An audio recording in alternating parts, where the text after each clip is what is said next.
Hey everybody, in this video I'm gonna be showing you guys how to create business automations using Brevo. So before we get started, I just want you guys to like this video and subscribe to our YouTube channel for more amazing helpful content like this. Without all being said, let's get started with today's video.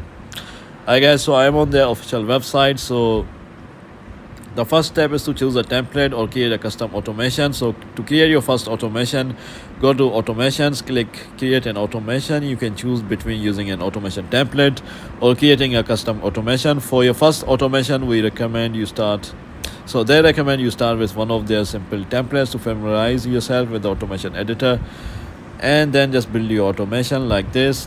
Test your automation, activate, and then just activate your automation, and that's about it guys. Then you can analyze your automation report, and to take it to the next level, you can start using the more advanced features on their website, on their software. And yeah guys, if you have any ticket, you can just contact Brevo support. So just go to google.com, search Brevo customer support, and you can just contact them here if you have any issues regarding Brevo. So yeah guys, this is how I do it. If you found this video to be somewhat helpful, then thanks for watching, and I'll see you in the next video very soon. Peace.